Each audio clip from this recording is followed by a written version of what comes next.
안녕하세요. 여러분은 지금 B급 바리스타의 수다를 듣고 계십니다.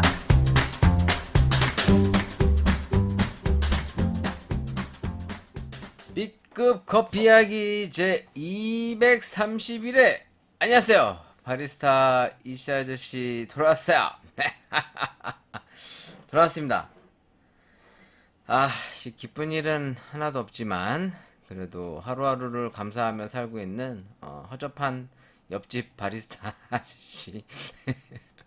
뭐 특별하게 뭐 내 인생에 내세울 거 없고 뭐 특별하게 대단한 건 없는데 그냥 하루하루 일상이 평범한 게 저에게 어떻게 보면 가장 큰 장점이 아닐까 뭐 그런 생각을 하면서 231회 방송을 시작해 보도록 하겠습니다.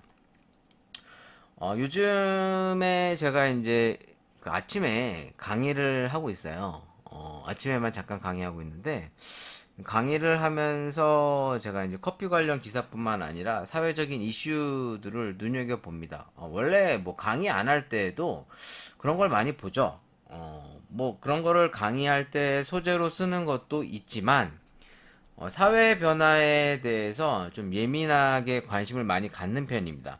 그럼 어떻게 보면 하나하나의 어떤 이슈가 하나의 시그널이 될 수 있다고 저는 생각을 하고 있어서 인터넷 기사 같은 거를 좀 많이 봐요. 진짜로. 그러니까 사실 거의 스마트폰 들고 사시잖아요, 대부분이.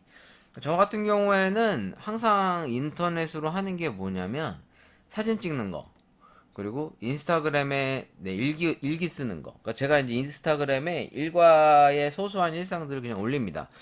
남들은 너 관종이냐 그러는데 저 그런 거 별로 관심 없어요.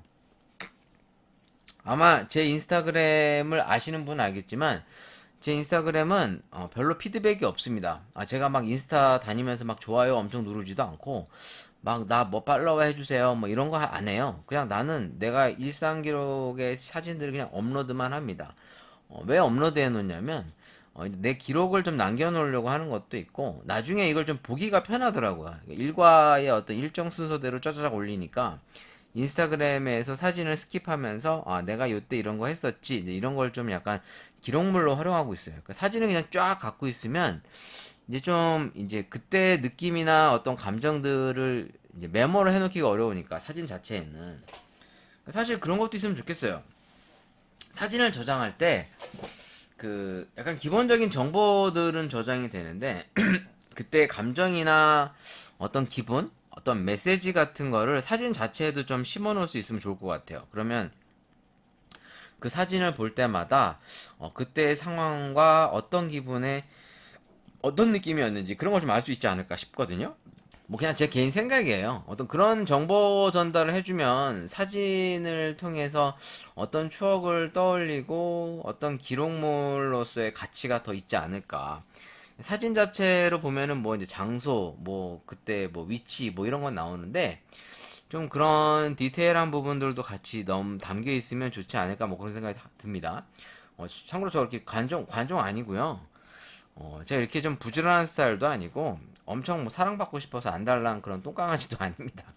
제가 방송을 하는 거는 그냥 내 잘난 맛에 사는 맛도 있고 그냥 나 혼자 개소리 하면서 나 혼자 뭔가 그도 이런 걸 하면 왠지 그런 거 있잖아요. 열심히 사는 것 같은 느낌. 내가 뭔가를 하고 있다. 뭔가 나 자신이 살아있다라는 어떤 그런 느낌이 들어서 하는 거지. 이걸로 막 뭔가 크나큰 비전과 목표를 세워서 하는 건 아니에요. 진짜예요. 진짜 그런 거 아니라고. 날 믿어봐. 물론 믿을 건 아닌데.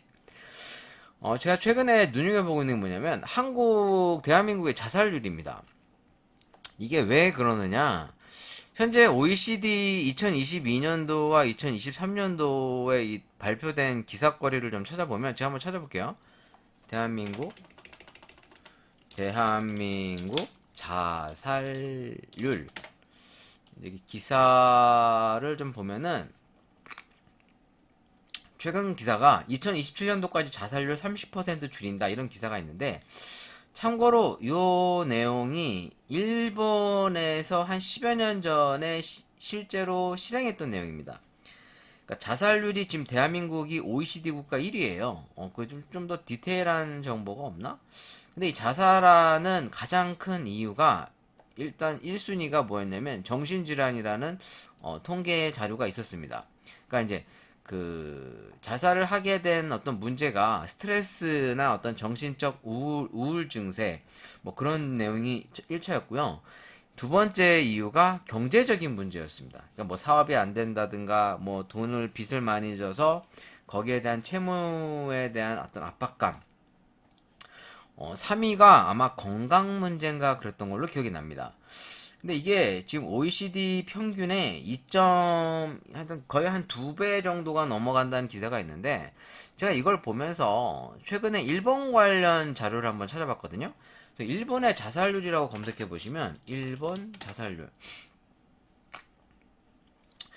일본이 과거에 자살률이 상당히 높았다라는 기사들이 있어요. 일단은 한국이 현재 1위고요. 거의 이게 2019년도 자료인데 2022년도에 실려 있는 보건복지부 2022년 자살 예방 백서에 나와 있는 2019년도 자료인데 아마 제가 알기로는 코로나가 끝난 2022년도부터 23년도가 많이 는 걸로 알고 있어서 그래서 지금 한 30명, 그러니까 10만 명당 이게 단위 10만 명당 몇 명 이렇게 나오거든요. 근데 이게 제가 알기로 한국이 30명이 넘는 걸로 알고 있어요. 현재 자세한 거는 저도 이제 어디서 주워 들은 거라. 근데 일본이 5위거든요. 5위? 2위가 리투아니아, 3위가 슬로베니아, 4위가 벨기에. 생각보다 벨기에가 좀 높습니다. 5위가 일본, 6위가 미국인데 이쪽 그 우리나라와 리투아니아를 제외하고는 이제 16위, 그러니까 앞에 자리가 1위입니다. 1. 1인데 일본이 과거에 이제 자살률이 높았었다가 얘네들이 여기에 대해서 이제 유럽을 보고 자살을 어떻게 하면은 줄일 수 있을까 적극적으로 대처했었다는 최근 보도 자료를 제가 본 바가 있어요. 좀 더 이게 좀 깊이 들어가면 이게 OECD 회원국 중에 노인들, 그러니까 나이가 많으신 분들의 자살 이게 비율이 높은 게 대한민국이 좀 높습니다. 이게 이것도 마찬가지로 1위예요. 1위인데 압도적으로 높아요, 한국이. 그러니까 이제 노년층의 자살률이 좀 비율이 높은 편으로 나오고 반대로 우리나라가 이제 청소년 자살률은 좀 낮은 편으로 나왔습니다. 이게 도표상으로는. 그러니까 일본보다는 낮지만 그렇다고 뭐 엄청나게 낮은 상황은 아니에요. 한국 어디 갔어? 대한민국이 한 거의 한 10위권 안에 듭니다. 그러니까 10위권 안에 드는데 일본보다 이제 조금 더 낫다. 뭐 이제 이런 식으로 이제 언론 보도를 하고 있습니다만 전체적인 통계로 보면은 일단 한국이 높아요. 그래서 이제 이거에 대한 원인을 짚었는데 일본에서 그 원인을 찾자 보니까 첫 번째가 근로시간. 그러니까 이제 실제로 생산 활동을 하기 위해서 이제 직장에서 갖는 근로시간이 큰 영향이 있다는 걸 알게 되고 그리고 주거 안정. 요런 게 이제 그 일본에서 자살률의 원인이라고 짚었습니다. 그래서 좀 자료를 찾아보니까 실제로 젊은 층들의 자살률이 OECD가 1위인 나라가 일본이더라고요. 그러니까 일본 같은 경우에는 이제 젊은 애들의 자살이 더 많이 있는 거죠. 그 대표적인 게 이제 이지메 문화 같은 일본의 독특한 이 집단 따돌림 문화가 상당히 그 원인으로 보고 있는데 일본에서는 열차 투신 이 사건이 많이 발생한다고 합니다. 그래서 일본 애니메이션이나 영화 같은 걸 보면 이제 열차에서 이제 투신하는 장면이 종종 많이 나와요. 실제로 그런 그 영화, 그러니까 애니메이션에서도. 그래서 뭐 대표적인 게 이제 뭐 꼭 투신한 건 아니지만 누가 밀친다든가. 그래서 뭐 간치 같은 만화책 보시면 이제 첫 화면이 이제 누가 이제 밀어요 그 주인공을 뭐 그래서 죽이는 장면들이 나오는데 그러니까 이제 그 약간은 지하철에서 사람을 이제 살해하거나 투신하는 어떤 그런 내용들이 좀 비교적 많이 이제 노출되고 있는데 실제로 이제 일본이 이제 전체 통계 자살률이 좀 많이 낮아지고 있는 그 원인이 일본이 근로 시간을 줄인다든가 주거 안정을 위해서 좀 더 정부가 앞서서 노력한다든가 뭐 이런 내용이 나오더라고요. 근데 반대로 우리나라는 지금 거꾸로 가고 있잖아요. 네, 근로 시간 늘리고 있다든가. 그럼 이 얘기는 뭔 얘기냐면 우리나라가 더 암울해질 수 있다는 얘기지.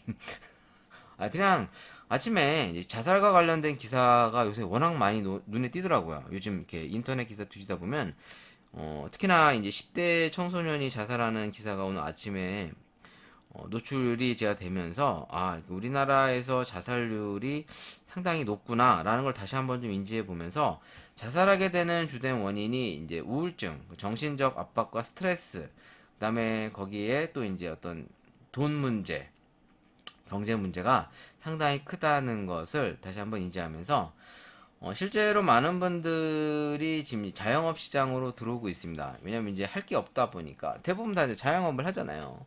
근데 이 자영업 시장이라는 게 사실 와보시면 알겠지만 상당히 치열하고 상당히 스트레스가 심각합니다.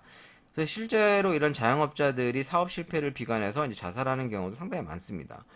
그런 의미에서는 이제 나 같은 사람들이, 이제 또라이 같은 애들이 대다수의 우리나라 국민들이 자영업 시장으로 그냥 바로 들어가는 거에 대해서 조금은 하나의 이제 차단 역할을 좀 해야 되지 않을까. 그러니까 이제 개소리를 좀 많이 하는 거죠. 왜 창업을 하면 안 되는가에 대해서 역설적으로 설명을 많이 하는 거죠. 그만큼 창업을 한다는 내용은 우리가 이제 많은 준비를 해야 되는데 보통 이런 준비된 과정들이 없이 바로 이 창업 시장을 들어간다는 것이 가장 큰 문제가 아닐까 싶습니다. 그러니까 너나 할 거 없이 다 똑같은 프랜차이즈 이게 된다니까 우르르 가는 이런 문화 이런 게 결과적으로는 기업 입장에서 상당히 좋을 수는 있지만 사업을 하는 그 주체인 이 주인장들 자체로 봤을 때는 그닥 바람직한 것 같진 않다. 그런 의미에서 첫 시간부터 갑자기 개소리를 했고요. 자, 오늘의 커피는 지난번에 한번 먹어봤던 인도네시아 동결건조 커피인 수마트라 골드라는 커피를 다시 한번 먹어보면서 이 비교군으로서 제가 이제 최근에 롯데백화점에서 구매한 키커피 키커피라고 이제 스페셜 블렌드라는 네이밍을 달고 나오는 커피를 한번 같이 비교해 보려고 합니다. 그러니까 하나는 인도네시아 커피고 하나는 일본 커피입니다. 근데 우리나라에서는 이게 인도 카페라고 알려져 있는데, 근데 이게 좀 조심해야 되는 게 진짜 인도에서 나오는 줄 알았는데 이건 인도네시아예요. 그러니까 100% 수마트라 초고고 아라비카 원두로 만든 거고 볶은 커피 8%에 인스턴트 커피 92% 정도가 들어가 있는 이제 인도네시아 수입 커피인데 지금 TDF 코리아라는 회사에서 이걸 지금 수입 유통을 하고 있습니다. 참고로 이게 일반 마트엔 잘 없고 보통 백화점이나 이제 온라인 마켓에서 파고 있는데 온라인에서는 지금 이게 50g짜리거든요. 한 병이 이제 12,200원입니다. 뭐 12,000원이 뭐 그렇게 비싼 가격은 아니죠. 유리병으로 되어 있는 커피들이 보통 요 100g 내외가 보통은 10,000원대 정도 하니까 그러니까 뭐 싸다고 볼 수는 없지만 그렇다고 그렇게 비싼 커피도 아닙니다. 근데 보통 이제 인터넷에 보니까 10,000원대 중후반에서 20,000원대 초반 정도 형성돼 있는데 오늘 이 커피를 좀 다시 한번 시음해 보면서 일본의 키커피라는 제품을 한번 마셔보려고 합니다.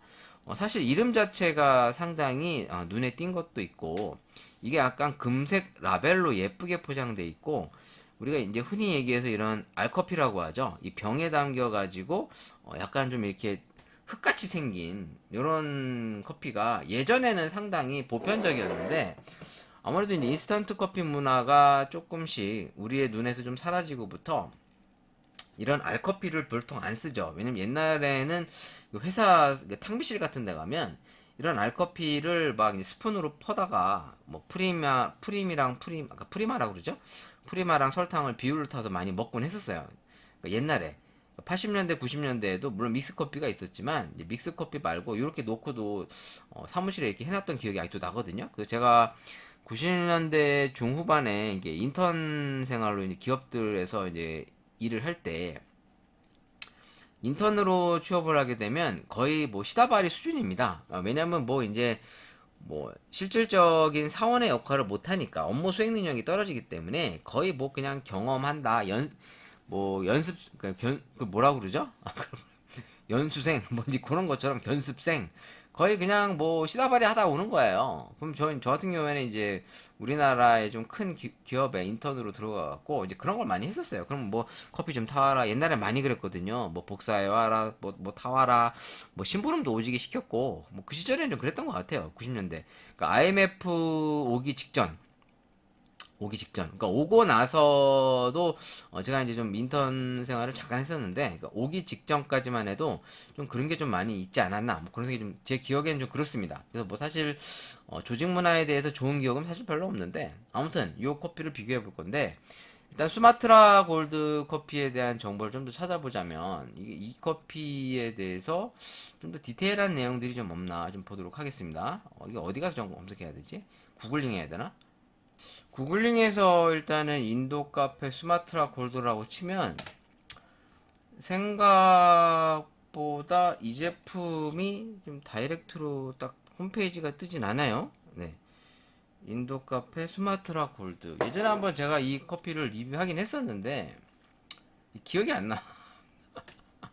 아니 이제 시간이 지나니까 이제 또 기억이 안 나는 거죠. 제가 뭐 맨날 뭐 완벽하게 다 기억하고 다니겠습니까? 그러니까 이런 게 사실 강렬하게 내 머릿속에 남아있진 않아요. 뭐 엄청 오지게 맛있었던 게 아니니까. 그냥 제가 내 기억에는 먹을만 했던 것 같다. 뭐 이 정도밖에 기억이 안 나거든요.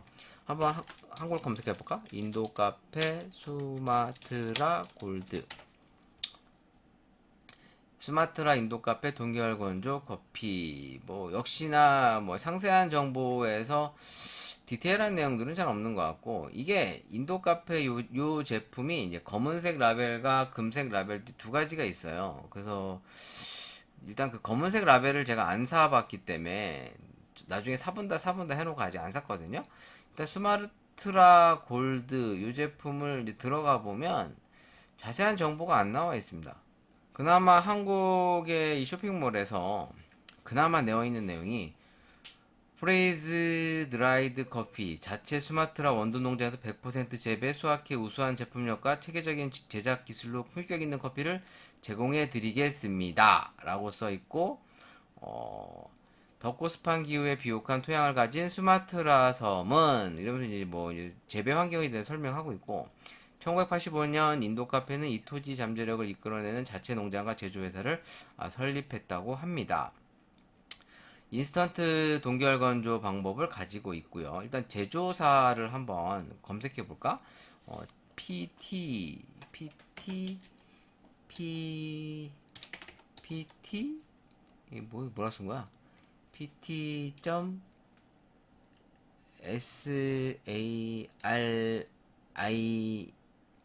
SARI 뭐야? 사리 인코퍼레이션인가? 이건가? 시오푸드 코퍼레이션? 요건 것 같은데? PT 사리 뭐 일단 홈페이지 한번 들어가 봤어요.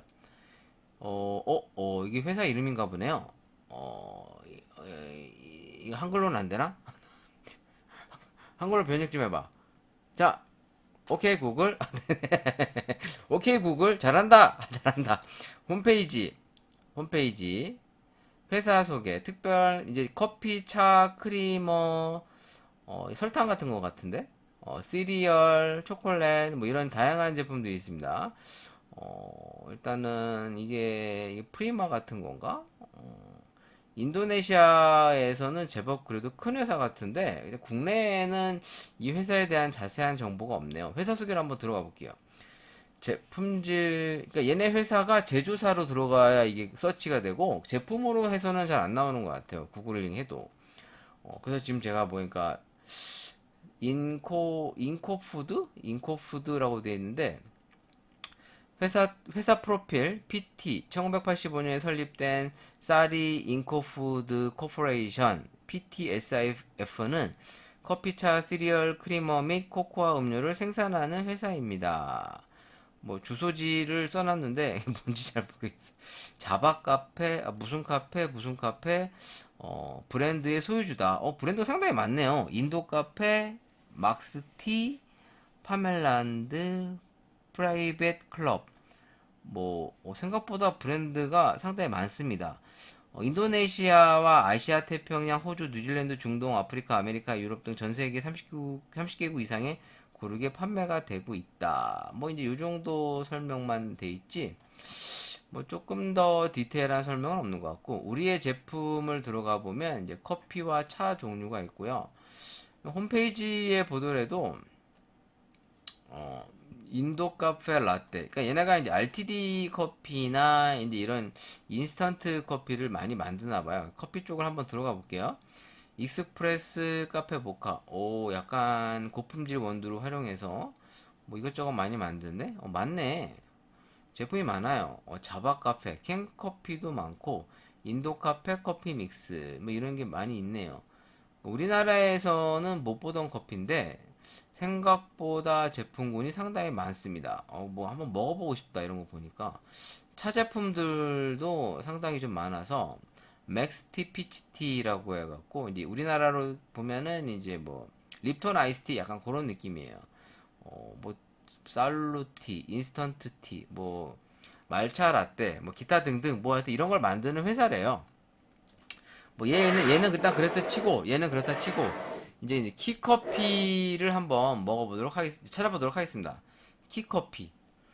국내 홈페이지에서는 이제 키커피 블렌드 드립백 같은 제품을 팔고 있는데 뭐 해외 배송인 거 보면은 이제 국내 자체에서 정식 수입을 해서 들어오는 제품은 아닌 것 같고 키커피 인스턴트 스페셜 블렌드 90g. 제가 들고 있는 게 키커피인데 이거 비슷한 것 같은데 인터넷으로 보면은 4,950원에 배송료 6,900원 거의 한 만원대 정도로 형성돼 있네요. 제가 요거 샀을 때도 거의 한 만 원 정도 주고 샀거든요. 백화점에서. 그러니까 뭐 국내에는 일단 이 제품이 상당히 다양하게 일단 있는데 대부분이 이제 직수입 제품들인 것 같습니다. 키커피 스페셜 블렌드 2종이라고 이렇게 파네요. 커피에 대한 소개를 좀 더 들어가 보면 이제 설명은 없습니다. 그럼 이걸 또 이제 또 구글링을 해봐야 되나? 또 구글링을 들어가 봐야 되겠는데. 키커피. 키커피. 자, 영어로 키커피라고 썼고요. 키커피 코퍼레이션 재팬이라고 홈페이지가 나오네요. 잉글리시 제페니스로 볼 수 있고 일단은 요것도 제가 마찬가지로 변환. 오케이 구글. 변환 안 돼? 이거 변환 안 되는 거야? 자, 홈페이지를 좀 볼게요. 일단은 키커피에 대해서 설명을 해놓은 링크 정보를 좀 보면은 어디 갔어? 키커피의 키는 무엇일까? 일본 경제 전문 미디어 재팬올에서 이제 소개를 좀 하고 있습니다. 그러니까 제가 잘 모르니까 뭐 제가 뭐 얼마나 알겠습니까? 아는 거 뒤지기 없어요, 여러분 아시죠? 예, 키커피 일본 브랜드 네이밍의 키커피에 대해 소개하는데 커피는 새 문화를 여는 열쇠 키 역할을 한다. 일본 커피 가공 3사로 키커피 UCC 홀딩스의 자회사인 유니카페 이시미츠 쇼지가 있다. 키커피 그리고 유니카페 이시미츠 쇼지가 이제 일본에서의 이제 좀 유명한 가공 커피 브랜드인 것 같습니다. 키커피의 창업자인 시바타 분지의 손에 의해서 탄생됐고 19세기 시바타가 요코하마의 커피집 목촌 상점을 연 건 1920년. 오, 상당히 오래됐네요. 일본의 대표적인 커피 브랜드로 성장한 현재 키커피 주식회사의 전신이었다고 합니다. 그렇대. 나도 아는 거 없어. 목촌 상점 뭐 처음 들어봤고 목촌 커피점으로 이름을 바꿨고 이후 시바타에 의해 본격적인 커피 로스팅과 판매가 시작됐고 현재 브랜드에 키라는 단어가 붙은 것은 왜일까? 이것은 이제 시바타의 말에서 비롯됐다고 합니다. 커피는 일본 사람들의 새로운 문화와 시대를 여는 키가 될 것이다 라는 그 사람의 얘기에서 이 브랜드 네이밍이 이루어졌다고 하네요. 참고로 UCC 커피는 이제 창업주의 성을 딴 회사의 머리 글자. 일본 커피 역사에서 UCC도 빼놓을 수가 없는데 우리가 즐겨 마시는 캔커피를 최초에 1968년도에 만든 회사가 UCC고 효고형 고베에 본사가 있는 UCC 홀딩스는 산하에 커피 가공회사 유니카페를 두고 있다고 하네요. UCC의 브랜드명은 우에시마 커피 회사의 약자다. 우에시마는 창업주의 성이고, 그래서 UCC구나. 우에시마 커피 컴퍼니라는 뜻에서 우에시마 타다오라는 사람의 이름을 갖고 왔다고 합니다. 뭐 이런 뜻도 있었어? 1981년도 일본 회사로는 처음으로 자마이카의 블루마운틴 직영농장 크레이튼 에스테이트를 운영하고 있고 거기서 UCC 블루마운틴 커피를 생산한다고 합니다. 사실 일본이 고도 성장기를 맞았던 요 80년대부터 블루마운틴 커피를 거의 다 일본이 수입한다라는 얘기가 있을 만큼 이제 자메이카의 블루 마운틴이 거의 일본으로 넘어간다. 뭐 이런 얘기는 워낙 유명해서 실제로 국내에 들어오는 이 블루 마운틴 커피가 품질이 상당히 떨어졌다. 뭐 이런 얘기가 옛날부터 있었어요. 근데 요즘에는 그래도 괜찮은 블루 마운틴 커피가 국내로 들여온다고는 하는데 제가 먹어본 바로는 좀 별로이지 않은가? 라는 생각이 좀 듭니다. 그래도 일본이 예전보다 좀 좀 안 좋아졌다고는 해도 그래도 일본의 이 좋은 품질의 커피들이 많이 넘어가고 있는 게 아닐까? 이게 이제 제 예상입니다. 뭐 아무튼 뭐 여기에 보시면 다른 내용들도 뭐 이제 게이샤 커피에 대한 얘기도 있는데 뭐 그런 얘기는 좀 접어두고 일단 중요한 거는 일단 커피를 먹어봐야겠죠? 사실 뭐 제가 일본을 좀 좋아하는 건 사실이지만 일본 유학을 했던 경우도 아니고 기껏해야 일본 여행 뭐 좀 지금까지 일본 여행 갔다 온 게 한 네 번 정도 되나? 뭐 거의 뭐 많이 간 것도 아니죠. 그러다 보니까 일본에 대해서 뭐 많이 아는 것도 없어요. 기껏해야 일본 애니메이션이나 좋아하고 게임이나 좋아하고 뭐 끼케야 뭐 야동이나 보는 뭐그 수준의 아주 허접한 애거든요.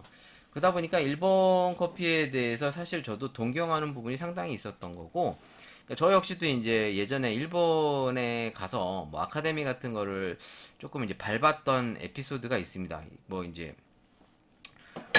그런 얘기는 내가 방송에서 안 했었죠. 참고로 제가 이제 일본에 가서 일본 커피 스쿨 같은 것도 한번 이제 경험을 해봤던 그런 에피소드가 있긴 하거든요. 뭐 그런 건 나중에 한번 다시 한번 다뤄보도록 하겠고 일단 요 커피를 한번 시음해 보도록 할게요. 일단 인도 수마트라 골드를 먹어볼 건데 여기에는 일단 커피에 대한 자세한 어떤 성분이나 내용들은 들어가 있지 않습니다. 일단 너무나 글씨가 깨알같이 써 있어서 어떤 원두인지에 대해서는 안 써 있고 그냥 인도네시아 원두라고만 돼 있어요. 인도네시아 수마트라 원두라고만 돼 있고 뭐 국내에서는 인도네시아 커피 하면 뭐 자바, 만델링 이런 거에 좀 이제 보급이 좀 많이 알려져 있죠.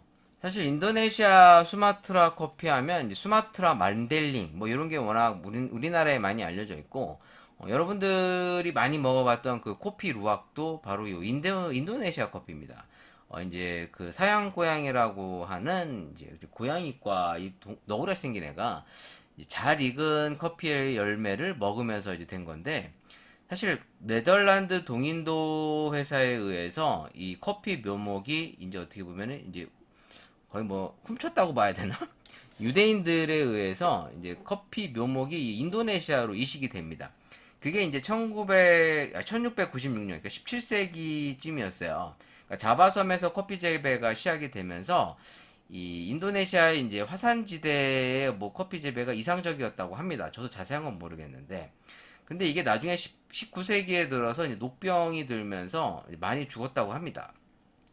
그래서 오히려 이제 로부스타 커피가 이제 확산되게 되는 어떤 계기가 됐는데 지금 이제 생산량 기준으로 보면은 이제 보통 4위가 요 에티오피아거든요. 근데 이제 인도네시아도 거의 그 정도 수준으로 필적하게 이제 많이 나는 수확되는 곳으로 알려져 있어서 어떤 데이터에는 인도네시아가 뭐 한 4위 정도라는 얘기도 있습니다. 근데 실제로 보편적으로 알려져 있는 거는 이제 1위가 브라질, 2위가 베트남, 3위가 콜롬비아, 4위가 에티오피아, 뭐 한 5위가 이제 인도네시아, 뭐 이 정도로 보고 있고요.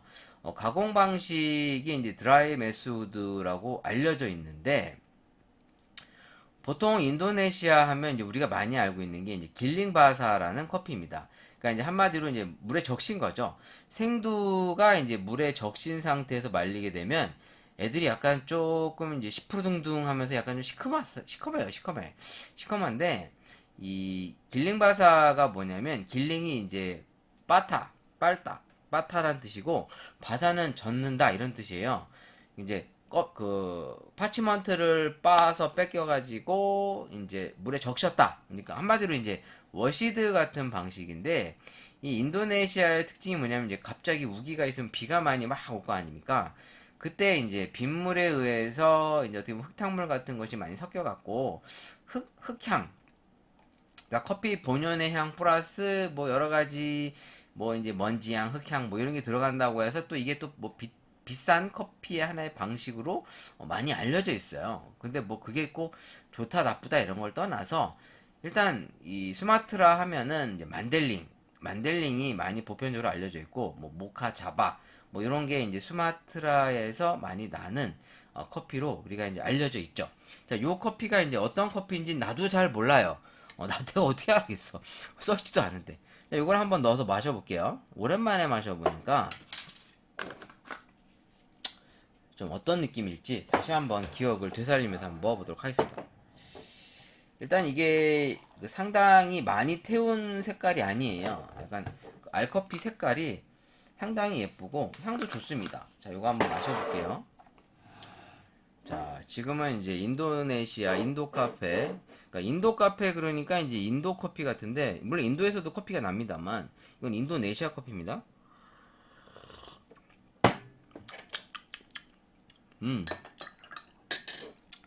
확실히 이 커피의 진한 향이 잘 느껴지네요. 좀만 더 넣어볼게요.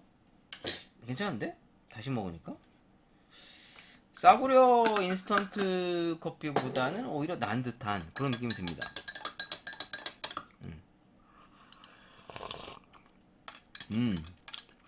확실히 그 약간의 스모크한 느낌도 있는데 쓴맛이 많이 부각되지 않고 바디감이 센 편도 아닙니다. 그러니까 은은해요 맛이. 괜찮은데요? 근데 얘도 약간 그 지난번에 먹었던 인스턴트 커피처럼 약간 구수한 군고구마 향 같은 게 살포시 있습니다. 근데 저번 것처럼 뭐 단맛과 고소한 맛이 좀 세진 않고 오히려 쌉싸름한 맛이 많아서 상당히 맛이 뭐 무난합니다. 그때도 막 엄청난 감동이 있었던 건 아닌 것 같아. 일단 맛이 상당히 무난해. 자, 일단 먹어봤을 때 특별한 느낌은 없지만 보편적이고 무난한 맛을 내주고 있습니다. 그러니까 우리나라 사람들이 먹었을 때 조금 연하고 부드럽다. 뭐 이 정도 느낌이 들 것 같아요. 그 조금 더 이 커피의 비율을 높여서 먹어야 되지 않을까. 제가 한번 좀 더 넣어볼게요. 이게 좀 더 넣은 건데 한 2스푼 지금 반 넣은 거거든요. 물은 지금 한 130ml 정도 넣었어요. 비교적 커피가 이제 맛이 좀 센 게 아니죠. 괜찮네요. 커피를 좀 더 넣으면 약간의 산미가 거진 산미라기보단 쌉싸름한 맛인데 향이 조금 더 짙어지고 바디감도 좋아지는데 근데 왜 특유의 이 인삼차 향이 나지? 약간 그 있죠. 분말 인삼차. 제가 예전부터 많이 얘기했던 그 은색으로 돼 있는 고려 인삼차 이런 거 먹을 때 그 인삼향 같이 약간 그 풀뿌리 향? 뿌리 향 같은 게 나요. 인삼 뿌리에서 나는 그런 향 있잖아요. 약간 그런 느낌이 납니다. 이제 뜯어볼게요. 키커피. 뭐야 이거 뭐 밀봉돼 있는 거야? 어이씨 뜯어야 돼? 에이씨 힘드네. 자, 이제 키커피가 지금 수마트라 커피보다 조금 더 알이 크고요. 색깔이 조금 더 밝아요. 색깔이 좀 밝습니다. 일단 키커피에 대해서 좀 찾아보면 일단 정보는 없습니다. 주식회사 바로에서 수입을 하고 있고 어떤 원두가 들어갔다 이런 내용은 없습니다. 커피 원두 100%라고만 써 있고 한번 홈페이지를 들어가 볼까? 여기 앞에 뭐라고 써 있지? 이게 뭐라고 쓴 거죠? 한번 제가 파파고로 한번 검색을 해봐야겠네요. 파파고 나와라. 이미지 실시간 번역. 찌찌찌찌찌찌찌찌찌. 세상 좋아졌어. 이게 금박이라서 이게 잘 안 보인다. 스페셜 블렌드 고소함과 밸런스 균형 잡힌 맛이라고 써 있네요. 그냥 맛을 표현한 노트구나. 일단 고소한 맛과 밸런스가 있다. 한번 요거를 한 스푼 넣고 마셔보겠습니다. 그래도 일본 커피가 좀 더 맛이 있지 않을까 뭐 그런 약간의 기대감이 있습니다. 커피 가격은 사실 인도네시아가 좀 더 비쌉니다. 지금 커피 가격으로 보면 양이 적거든요. 얘가 가격은 비슷한데 하나는 90g이고 하나는 50g이에요. 그러니까 양으로 보면은 일본 게 더 양이 많은 거죠. 응? 양으로만 놓고 보면. 자, 한번 마셔볼게요. 음. 확실히 일본 커피가 좀 더 그 고소한 군고구마 향 같은 게 좀 더 나네. 그러니까 향이 좀 더 짙어요. 일본 게. 그리고 이제 고소한 맛도 더 많고. 약간 그 브라질 이과수 느낌도 사실 있습니다. 약간 이 맛과 향에서 느껴지는 게. 약간 산미도 있고. 제가 샷이래. 커피를 좀 더 넣으니까 쌉싸름한 맛도 부각되면서 약간의 이 산미 쪽도 살짝 느껴집니다. 전체 좋은데? 인도네시아보다는 키커피가 좀 더 맞는 것 같아, 저한테는. 그리고 인도네시아는 약간 그 풀뿌리, 약간 인삼차 느낌이랑 인삼 뿌리를 조금 약간 좀 다려 먹는 그런 느낌? 제가 이제 인삼을 많이 끓여 먹거든요, 집에서. 약간 그런 느낌이 납니다. 그러니까 좀 우리 입맛에는 제 입맛에는 약간 키커피가 좀 더 맞는 것 같아. 좀 키커피 한번 검색해 볼게요. 키커피. 이 제품이 똑같은 제품이 어디 있나? 이게 약간 골드 라벨이 들어가 있는 제품인데, 똑같은 거 있네. 지금 인터넷에서는 일단은 80g. 얘는 왜 80g이야? 내 건 90g인데? 왜 다르지? 얘는 내 건 90g인데? 얘도 우유나 설탕과의 궁합이 뛰어나다고 그러네요. 한번 넣어서 먹어볼까? 그래요? 우유가 잘 어울린다고요? 제가 한번 먹어볼게요, 그럼. 어디 갔어? 여기도 역시 어떤 원두가 들어가 있는지에 대한 정보는 없네요. 여기도 없는데, 얘네가 얘기하는 것처럼 우유를 한번 넣어 먹어 보겠습니다. 제가. 우유를 좀 갖고 와야겠죠? 약간, 지금 제가 우유를 갖고 왔거든요? 갖고 왔는데, 설탕을 넣으면 맛있다고 얘네가 써놨어. 한번 제가 설탕은 집에 없어서, 설탕은 없으니까, 한번 제가 우유를 좀 타볼게요. 우유를. 근데 왠지 맛이 있을 것 같긴 해. 이게 약간 새콤한 신맛이 나니까 우유랑 맞으면 약간 그 단맛으로 많이 바뀔 수가 있거든요. 그럼 우유와 설탕 같은 게 좀 타면 조금 더 맛이 있지 않을까 그런 생각이 드는데,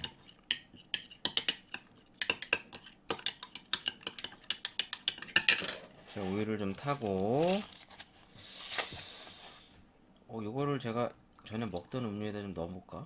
그것도 괜찮을 것 같은데? 다른 커피에다가 좀 첨가해서 먹어보는 것도 좋을 것 같아요.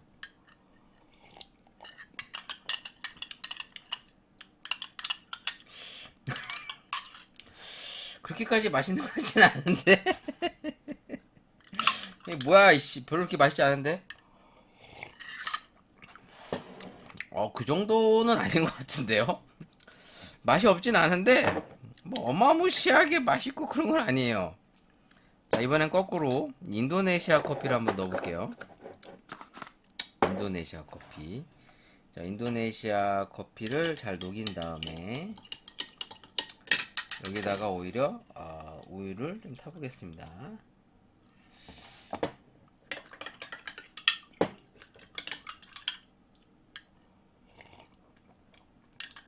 오히려 인도네시아가 더 맛있는데?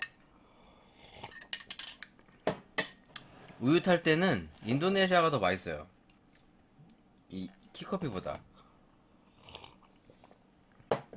진짜 제가 이거를 RTD 커피에다가도 한번 섞어보겠습니다. 진짜 이게 인도네시아 인도카페 수마트라 골드가 우유 타먹긴 얘가 더 맛있어. 훨씬 맛있어요. 훨씬 맛있는데 뭐, 사이트에서 그렇게 얘기하니까 할 말은 없는데, 제가 이거를 지금 RTD 커피 컵커피 파스쿠치 돌체라떼 먹다 남은 거에다 지금 제가 부어봤거든요. 별로 맛이 없는데? 인도네시아를 넣어보겠어. 인도네시아. 얘 왠지 맛있을 것 같은데?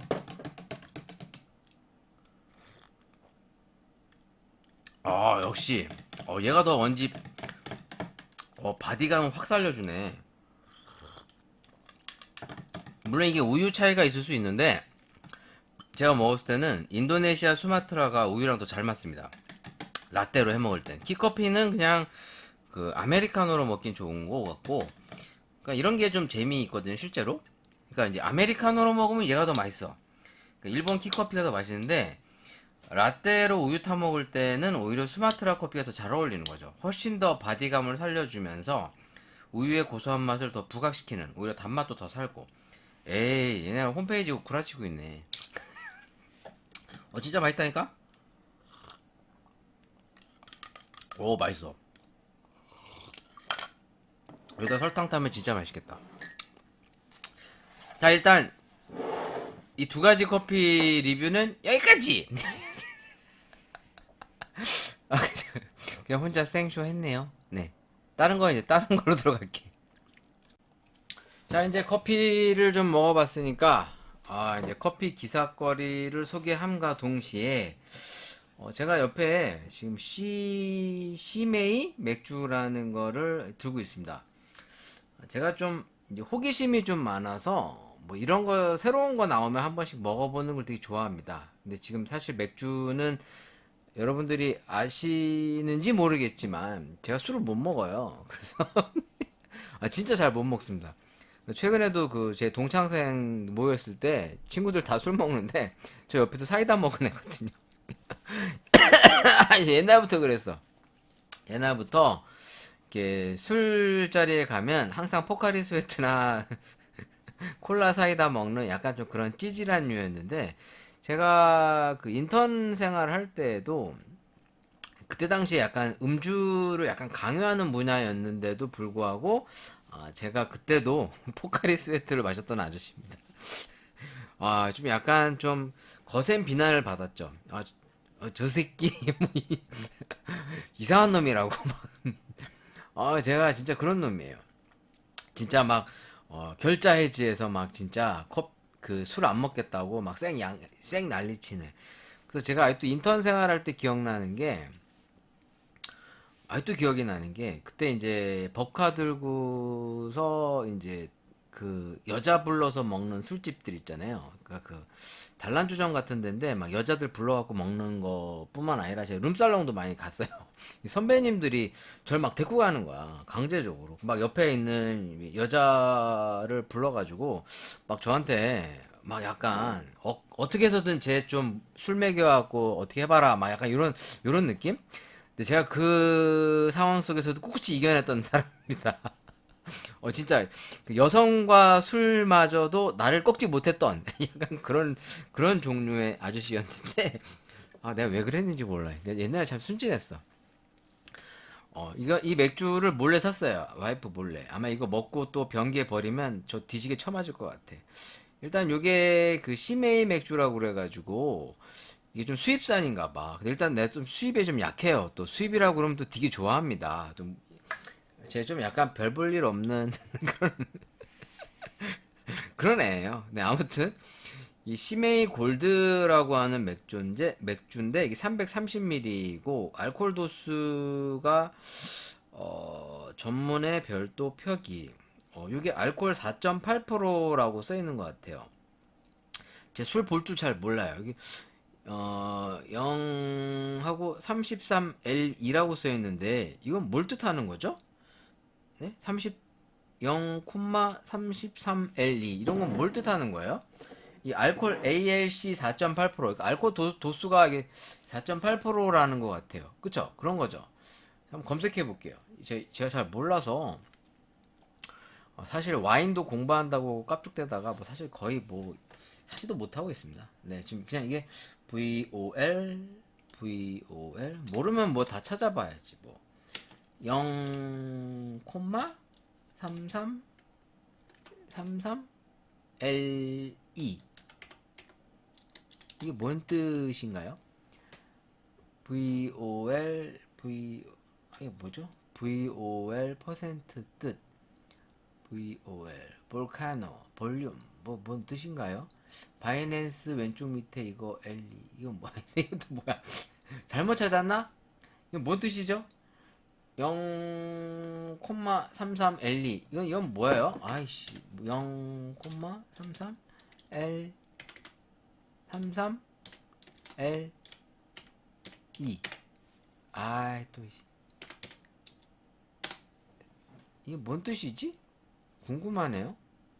일단은 원산지는 벨기에라고 나와 있는데 원재료명에 정제수, 보리메가, 설탕, 홉스, 효모, 오렌지 껍질, 고수 이렇게 써 있습니다. 일단 구입처와 수입원이 태산주류라고 돼 있네요. 이 태산주류가 이게 좀 이렇게 수입 유통하는 좀 큰 회사인가요? 시메이라고 좀 쳐보니까 태산주류, 시메이,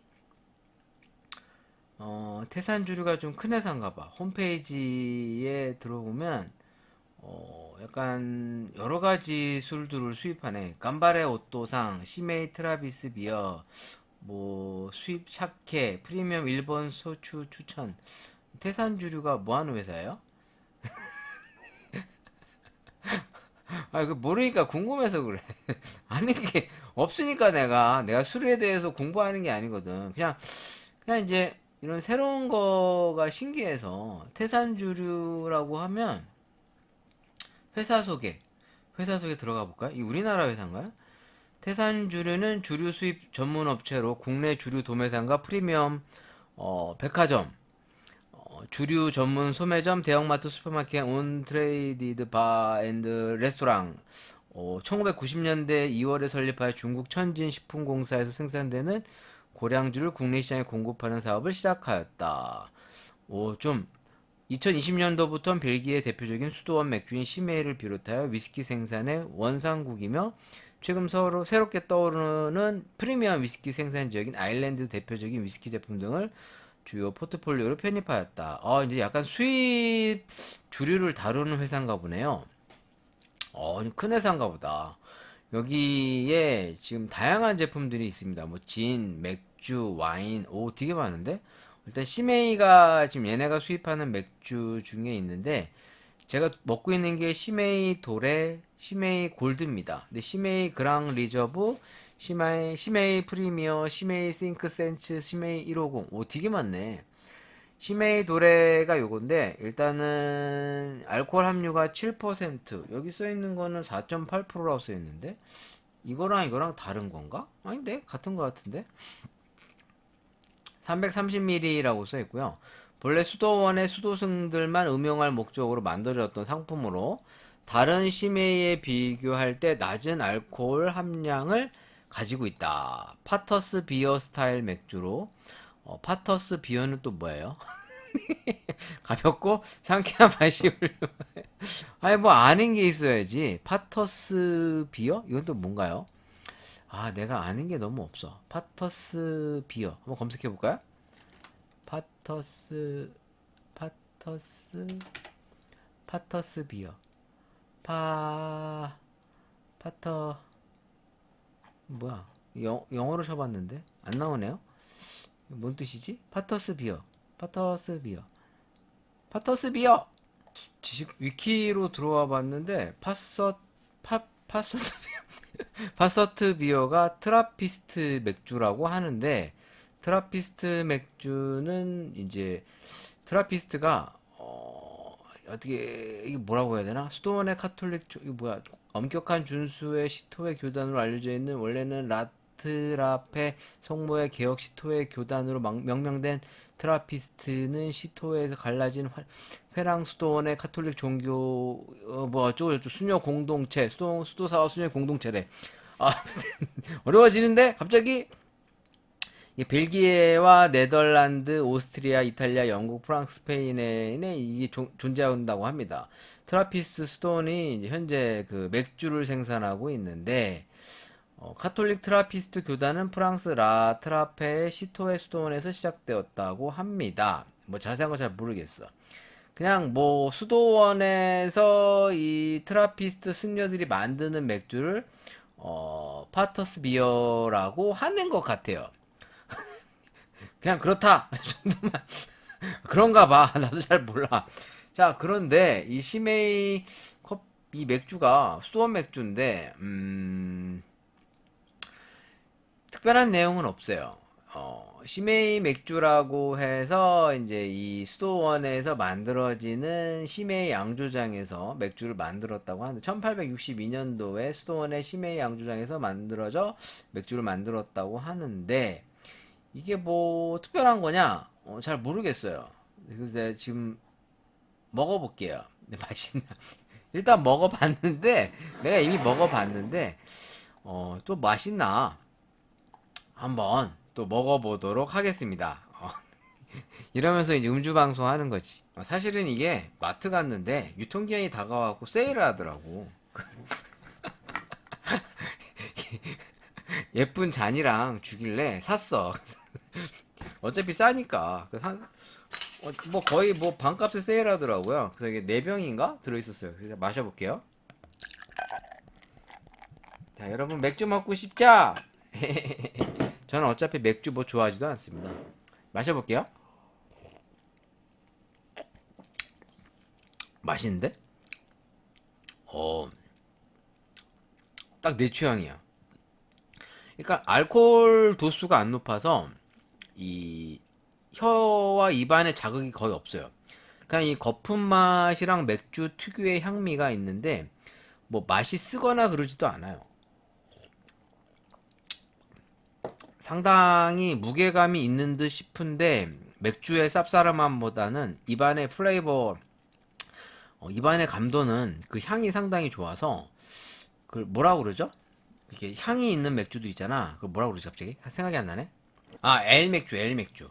그 과일향이 나면서 이제 단맛이 많이 나는 이 엘 맥주가 좀 약간 그런 느낌하고는 좀 다른데 이게 좀 과일 맛이 세진 않거든요. 근데 약간의 입안의 감도는 향이 상당히 좋아서 우리가 보통 이제 영국이나 벨기에가 이 원래 옛날에는 에일 맥주가 대세였대요. 원래 2, 300년까지만 해도. 근데 이제 요즘에는 발효 맥주인 라거가 조금 더 이제 어떻게 보면 좀 많이 알려져 있는 걸로 알고 있어요. 그러니까 저 맥주 잘 몰라요. 잘 모르는데 주워 들은 게 이제 그렇다는 거지. 그러니까 에일 맥주 느낌처럼 상당히 좀 밝아요. 맥주 자체가. 근데 이게 취기가 약간 올라오네. 그 맥주 특유의 쌉싸름한 맛이 별로 없어서 이 그 술 잘 못 먹는 애들이 먹기 괜찮을 것 같아. 근데 여기 보면 이게 알코올 표시 아닙니까? ALC 4.8%볼 이렇게 써 있는데 0,33L2가 뭐죠? 아, 이거 찾아봐야 되는데 귀찮네 또. 이게 뭔가 양을 나타내는 게 아닐까요? 그럼 이게 330ml니까 양을 나타내는 건가 보다. 저보다 더 전문가인 여러분들이 한번 좀 소개 좀 해주세요. 이게 뭘 뜻하는 거죠? 근데 왜 홈페이지는 이게 알코올 도수가 7%라고 써있죠? 여기 써있기로는 4.8%라고 써있는데 이게 좀 다른 건가요? 근데 일단은 맛이 약간 그 보리 느낌도 살짝 있는데 차 먹는 것 같아. 근데 한 두 모금 먹으니까 좀 속이 니글거리는데? 제가 맥주를 잘 안 먹어요. 진짜로. 그러니까 이렇게 심심할 때 맛보려고 한 50ml 먹나?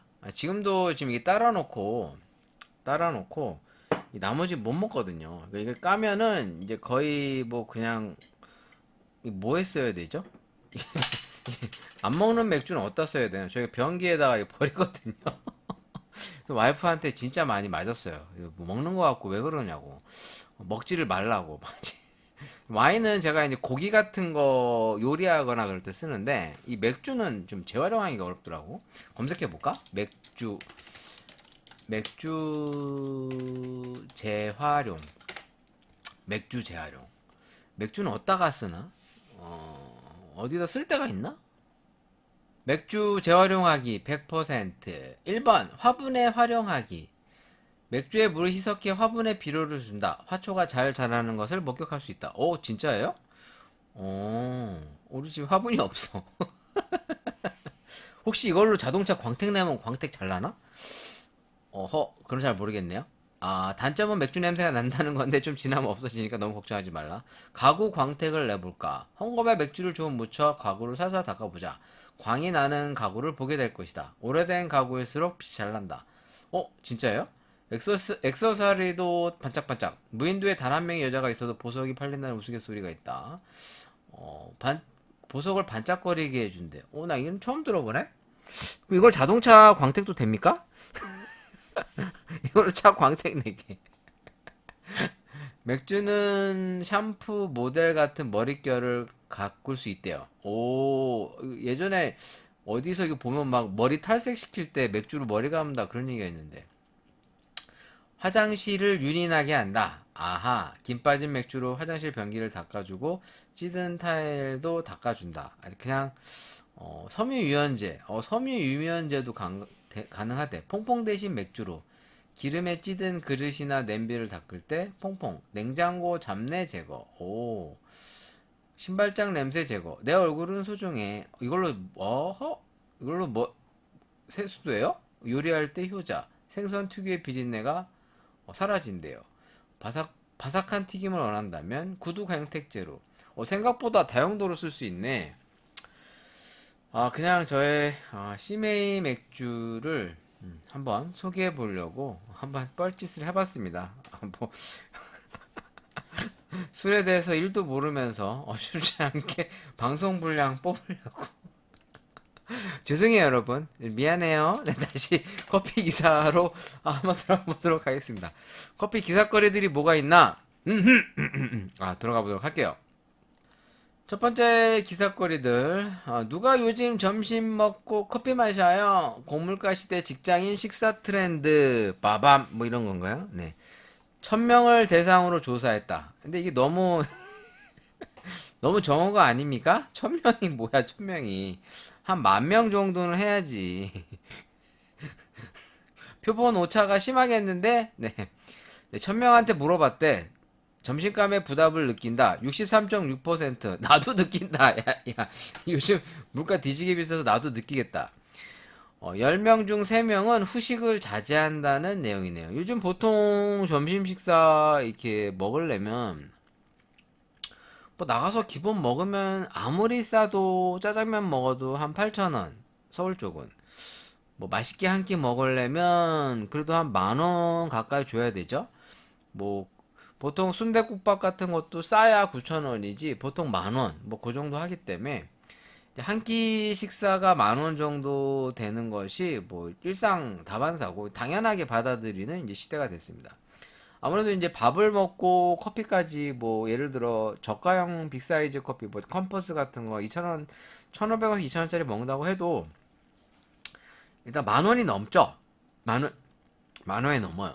그러니까 거의 뭐 사실 식대만 해도 거의 한 달에 거의 한 30만 원 가까이가 들어갈 만큼 부담스러운 수치인 것 같습니다. 그러다 보니까 이제 실질적으로 커피를 밖에서 안 사 먹고 뭐 텀블러에 넣고 다니면서 드신다든가 아니면 요즘에 사무실에서 복지가 좋아서 뭐 카누도 있고 직접 내려 먹는 캡슐 커피도 있고 아니면 이제 머신으로 내려주는 커피도 있으니까 뭐 요즘 사무실에 그런 걸 많이 갖춰 놓는다고 들었고 뭐 사실 저 역시도 뭐 미용실을 가거나 뭐 카센터를 가거나 웬만한 서비스를 받는 곳을 가보면 커피 머신이 있는 게 요즘엔 당연하게 느껴질 만큼 자주 눈에 띕니다.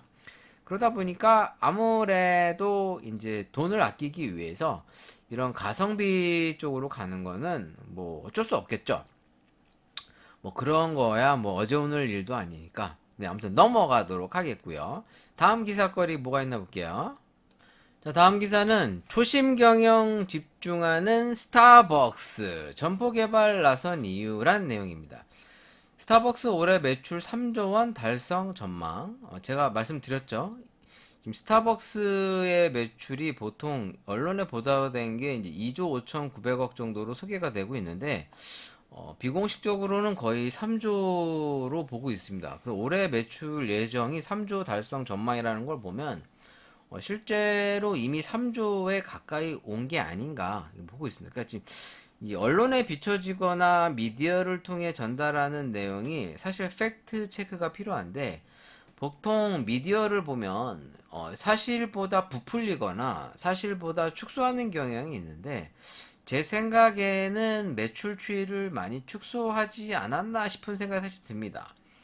이 여러 가지 이유가 있겠죠. 근데 개인적으로는 스타벅스의 승승장구로 봤을 때 거의 3조 원 가까이 달성할 거라고 제가 항상 입버릇처럼 얘기했는데 실제로 기사에도 보면 3조 원 달성에 성공할 것으로 예상한다라는 내용으로 나옵니다. 근데 이제 문제가 뭐냐? 매출은 많이 상승한 거에 비해 이제 실질적으로 기업들이 내세우는 내용이 영업이익률이 떨어졌다 이렇게 얘기하고 있습니다.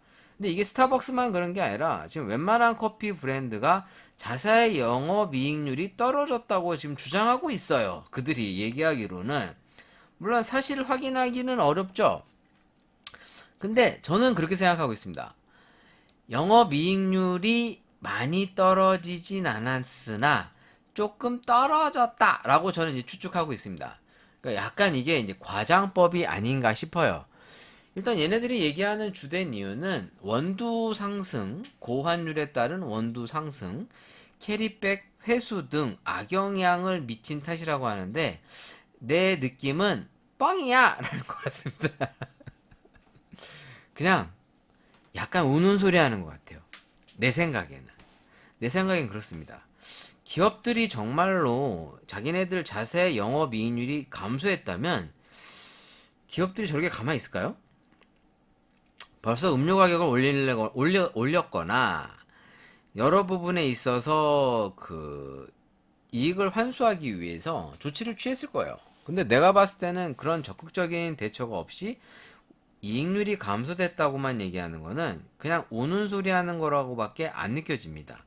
그러니까 이거는 진실은 알 수 없죠. 얘네들이 얘기한다고 해서 그게 다 진실이라고만 볼 수는 없거든요. 왜냐면 이런 게 그 자료의 출처가 정확하게 어디에서 왔는지에 대한 내용이 디테일하게 안 나와 있습니다. 그냥 증권가에 따르면 이제 이런 식으로 나오는 걸 보면 이런 보도 내용이 진짠지 가짠지에 대해서는 어느 누구도 검증하지 않은 거죠. 그래서 저는 미디어에서 나오는 이런 수치적인 데이터를 무조건 믿진 않아요. 근데 보통은 믿을 만한 내용도 있거나 아니면 과장되거나 축소하는 경향이 있습니다. 제가 최근에 이 지난주에 이제 녹음을 끝나고 일요일 날이었어요. 스타벅스 경동시장에 있는 경동 1960을 다녀왔습니다. 그러니까 이게 청량리의 이제 제기동이라고 봐야 되겠죠. 근데 이제 경동시장을 제가 방송에서도 여러 번 언급했지만 경동시장을 진짜 뻔질나게 댕깁니다. 거의 뭐 매주 요즘에는 매주 안 가고 거의 한 2주에 한 번 정도 2, 3주에 한 번 간 것 같아요. 왜냐면 지난주와 지지난주에 안 갔으니까. 근데 갈 때마다 제 스타벅스 경동 1960이 근처에 있는데도 안 갔거든요. 진짜로. 바로 좀만 가면 있는데 귀찮아서 안 갔어. 근데 이번 주에는 갔어. 왜 갔느냐? 기프트콘이 생겨서 누가 스타벅스 기프트콘 아메리카노 교환권을 줘서 갔습니다. 참고로 스타벅스 아이스 아메리카노가 4,500원이더라고요. 저 몰랐는데 맞나? 그 계산서에 그렇게 찍혀 있었어요. 4,500원이라고. 제가 뭐 스타벅스를 안 가니까 구경은 가도 그 스타벅스에서 안 사 먹거든요. 그러니까 진짜 이제 어차피 버리기엔 아까우니까 간 거예요. 겸사겸사. 또 그렇다고 구경만 가기에는 조금 껄쩍지근하니까 이제 기프트콘이 있을 때 가려고 한 거죠. 갔다 왔습니다. 그래서 이제 경동 1960을 다녀왔는데 일단 다녀와서의 제 느낌은 일단 첫 번째 커피는 오지게 맛이 없다. 내 입맛에는 오지게 맛이 없다. 예나 지금이나 항상 먹을 때만 맛이 없다. 엑스포에서도 먹었을 때도 맛이 없었어. 뒤지게 써! 뒤지게 쓰고 너무 탄 향이 강한데, 하나 놀라웠던 건 뭐냐면, 여러분들 안 갔다 오셨죠, 여기? 다녀오신 분들 계세요? 다녀오신 분들도 있겠지. 저는 처음에 여길 딱 들어갔을 때, 약간 그 공연장 오는 느낌이었습니다. 이게 카페를 가는 느낌이 아니라, 공연장 같은 데 들어가면, 계단을 층층이 올라갔을 때, 그 인테리어 같은 게 상당히 공연장을 방불케 합니다. 이게 카페란 느낌이 전혀 없어요. 흡사 약간 그 어트랙션? 네, 이게 놀이동산 같은 데 가면 어트랙션 타는 것처럼 위에 이제 입구가 뭐 스타벅스랑 금성 전파사라고 쓰여 있거든요. 이거 한번 사진도 한번 보세요.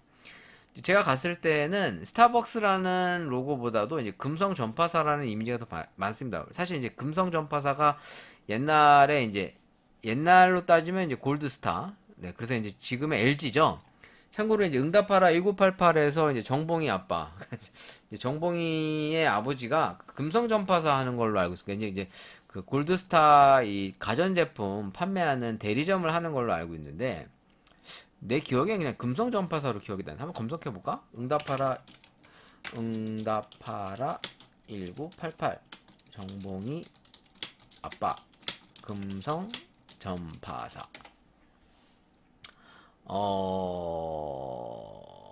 맞나? 정봉이 아빠 금성텔레비전 지금의 LG 금성전파 그런 내용은 없는 것 같은데 근데 그냥 내가 느끼기에는 일단 골드스타 그 마크가 있는 유니폼을 입고 그 대리점을 했던 걸로 나와요.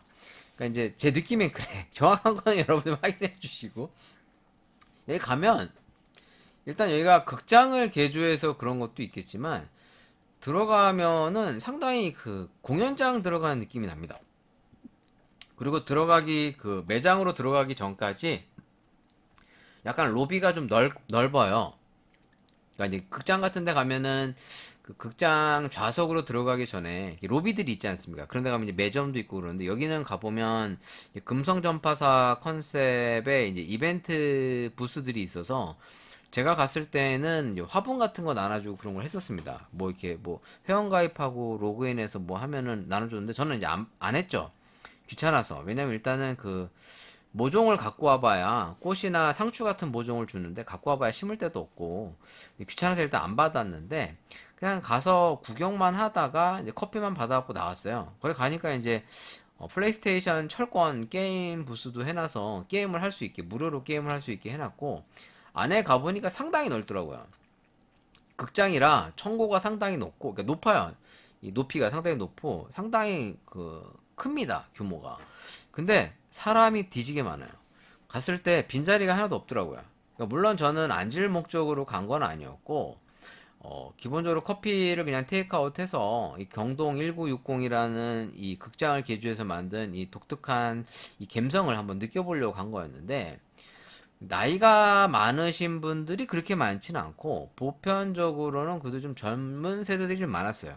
물론 군데군데 엄마랑 같이 온 세대도 있고 나이가 있는 분들도 있긴 했지만 전체적으로는 확실히 그래도 젊은 친구들이 훨씬 많았다. 그리고 일단 커피 가격이 엄청 싼 가격은 아니라서 이 동네 물가치고는 일반 서민들이 뭐 엄청 즐겨 찾는 거라고 느껴지진 않아요. 왜냐면 이쪽 동네가 보통 어르신들이 많이 옵니다. 그러니까 할아버지 할머니들이 많이 와서 장을 보고 가는데 이분들이 다 대부분 좀 싼 물건들을 많이 찾는 분들이에요.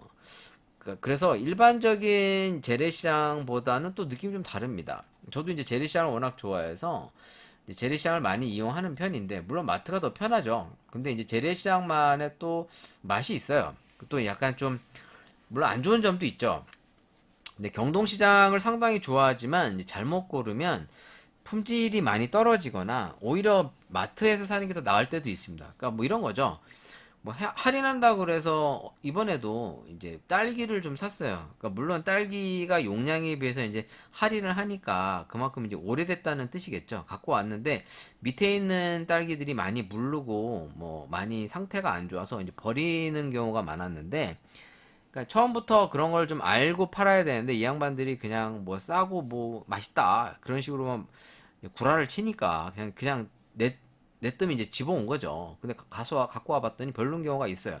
실제로 여기서 잘 사면 상당히 좋은데 싸게 잘 사는 경우도 있는데 잘못 사면은 과일이 맛이 없거나 버리는 경우도 많아요. 그래서 예전에 여기서 이제 수입 과일들 용과 같은 거를 사갖고 왔는데 이 한 다섯 개를 샀는데 세 개가 좀 약간 상한 거죠. 맛이 가갖고 그냥 거의 다 버리다시피 하는 경우도 있었습니다. 그러니까 이 경동시장이 장점도 있는데 단점도 있어요. 그래서 그 제품들을 잘못 보고 싸다고 집어오면은 버리는 게 더 많은 경우도 많아요. 그래서 이제 어떻게 보면 마트 쇼핑이 더 낫죠. 왜냐면 이제 이 양반들이 의도적으로 속인 건 아닌데 거의 그냥 약간 속이듯이 파는 경우들이 많습니다. 약간 좀 그래요. 저도 경동시장 좋아하는데 그러니까 이 양반들도 의도적인 건 아니지만 약간 그런 식으로 팔아먹는 경우가 있어서 좀 아쉽다. 이 얘기를 왜 했냐?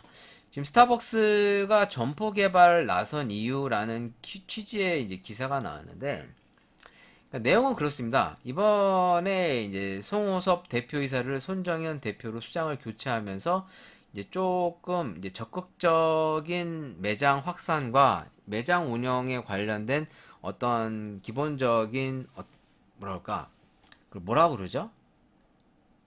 기업 운영의 방향성의 변화가 있다고 해야 되나? 기존의 스타벅스들이 그냥 뭐 다 똑같은 천편일률적의 어떤 그런 분위기였다면 요즘 들어서는 상당히 이제 매칭을 좀 잘하는 듯한 느낌이 납니다. 이 경동 1960으로 가보면 일단 재미가 있는 요소들도 많고 일단 왔을 때 좀 신선해요. 일반적인 스타벅스 매장과 차별화가 확 돼서 제가 갔을 때에도 뭐 기회 되면 한번 또 더 놀러 오고 싶다 이런 느낌 들 정도였어요. 근데 물론 스타벅스 커피를 사 먹고 싶진 않고 그러니까 단순히 이 매장이 이제 좀 매력이 있는 거죠. 매력이 있어서 이런 컨셉의 매장이 있으면 한번 재미삼아 또 오고 싶다는 느낌이 들 정도로 확실히 대기업이 자본력을 가지고 이렇게 이런 걸 잘 하고 있다. 그러니까 북한산 전경의 루프탑을 즐길 수 있는 더 북한산점도 오픈했다는 최근의 기사가 있습니다. 물론 여기 아직 안 가봤는데 나중에 한번 여기도 좀 가볼 생각이에요. 그러니까 요 근래에 이제 좀 공격적으로 매장을 좀 차별화하는 부분들도 있어서 확실히 신세계 그룹이 보다 적극적으로 스타벅스의 어떤 매장 확장을 고객의 어떤 눈높이를 맞춰서 더 소비자들의 니즈를 더 많이 고려하는 게 아닌가라는 생각이 드는데 이러니까 스타벅스가 잘 될 수밖에 없는 거죠. 그러면서도 이제 우는 소리 하는 것 같고요. 내가 봤을 때는 적자 실적 추이가 많이 떨어졌다는 내용이 사실 그렇게 받아들여지진 않습니다. 뭐 여러 가지 이유를 근거로 되겠지만 내가 봤을 때는 그냥 우는 소리 하는 것처럼밖에 안 들리고 아무튼 제기동 스타벅스 경동 1960점을 다녀와서 이 기사가 눈에 띄어서 한번 언급을 해봤습니다. 이번 광고와 기사는 후발주자 메가커피 공격 출점 이디야를 뒤쫓는다. 면적당 평균 매출 경쟁사 대비 많고 광고비 논란 등 잡음 해결 과제도 있지만 커피 전문점 1위 타이틀을 향해 질주하고 있다. 현재 지금 이디야가 3,800호점을 개점했다는 기사를 제가 최근에 본 것 같습니다. 한번 검색해 볼까요?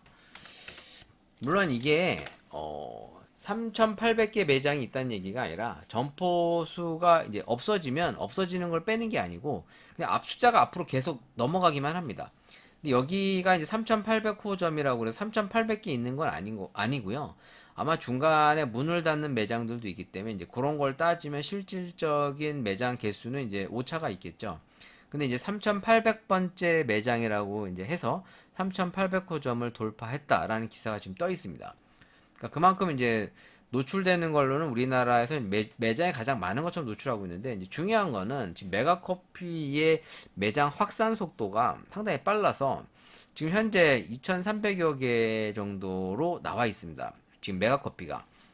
그러니까 지금 이디야가 2,000개를 돌파하는 그 기간에 비해서 메가커피가 2,005점을 돌파하는 기간이 훨씬 짧죠. 아무래도 이제 메가커피의 강점은 요즘에 이제 가장 핫한 브랜드라는 점과 그 하나의 대세론이라고 볼 수도 있고, 이제 인지도가 다른 브랜드에 비해서 높아서인 것 같습니다. 그러니까 예를 들어, 그래도 메가가 더 좋지 않나? 이제 이런 인지도. 거기다 이제 그 손흥민 씨를 광고로 기용하면서 뭔가 더 있어 보이는 이제 이런 부분도 있죠. 가성비 신메뉴 개발과 SNS 입소문 뭐 이런 것이 실질적으로 이제 메가커피의 강점인데 저는 개인적으로 메가보다는 컴포즈를 조금 더 좋아하기도 하고 물론 컴포즈 이용 안 합니다. 그냥 느낌상 컴포즈가 더 좋지 않나. 근데 개인적인 취향이에요. 오해하지 마세요. 그냥 메가보다는 컴포즈가 더 낫지 않나?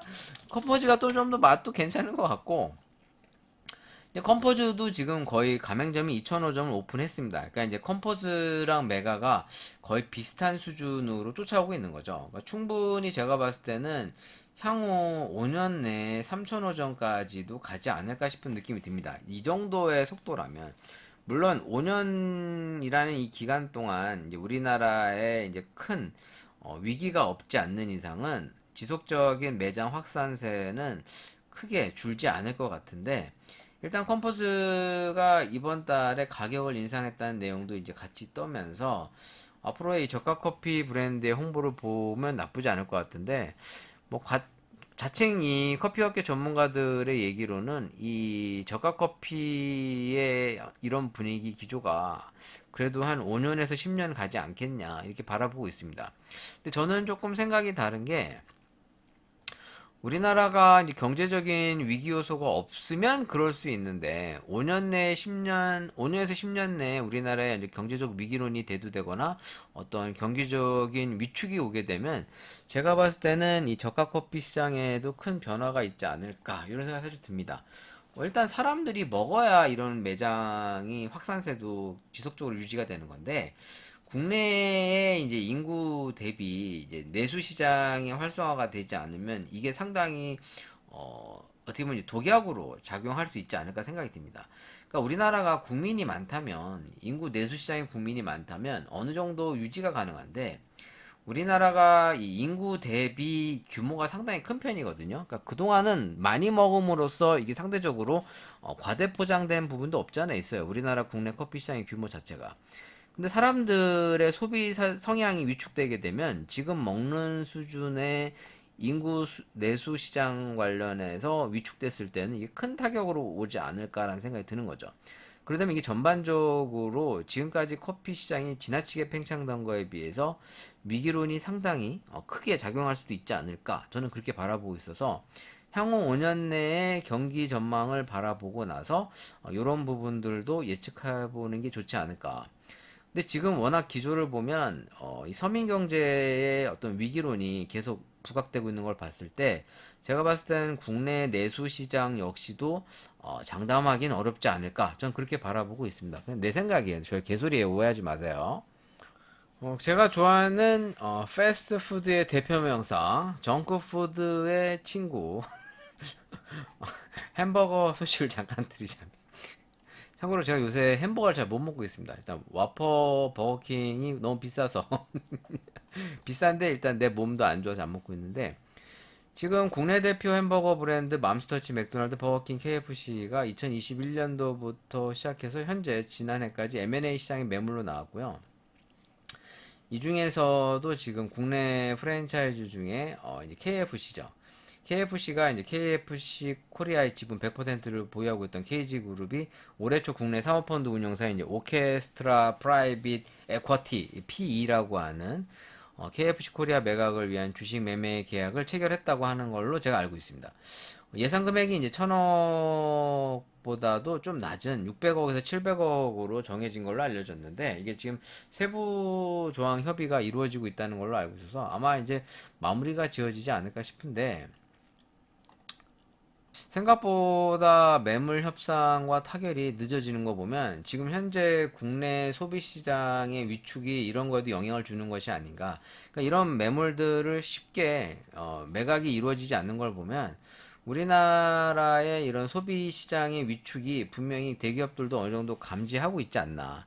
어떻게 보면 이런 것들을 오히려 인수함으로써 어떻게 보면 이제 좀 부담을 떠안는 경우가 되다 보니까 좀 이런 매각이 좀 원활하게 이루어지지 않는 게 아닐까 싶은 생각이 듭니다. 그냥 제 느낌이 그래요. 느낌이 그런 거예요. 네.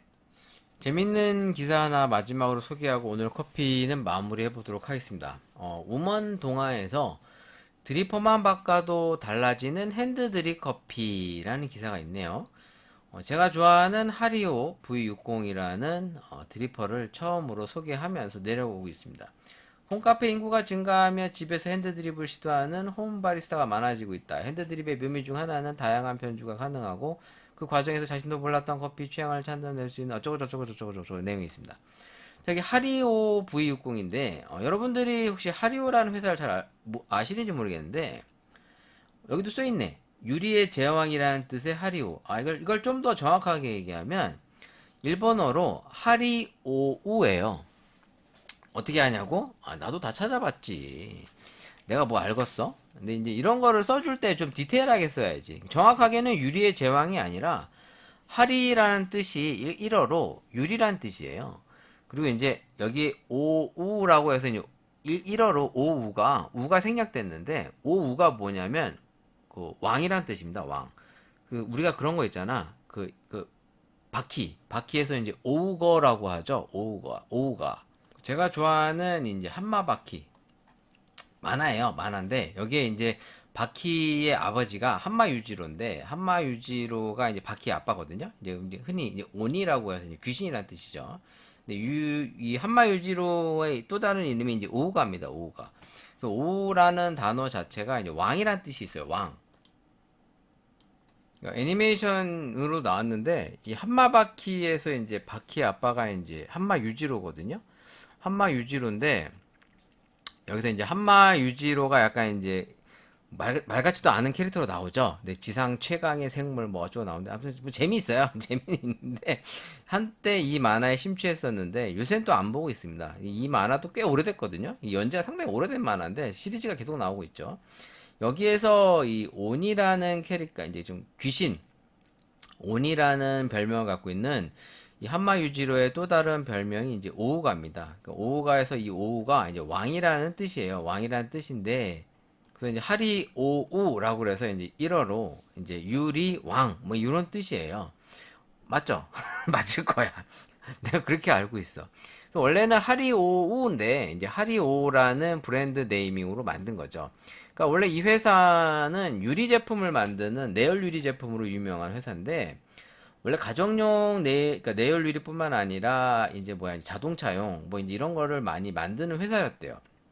그래서 원래 이 하리오 드리퍼도 유리 제품으로 처음 출시가 됐었습니다. 그래서 제가 그 일하는 카페에서 유리로 된 하리오 드리퍼를 썼었고 이제 지금 학원에도 이게 유리로 된 게 있는데 이게 2010년도 그 핸드 드립 여기도 써 있네.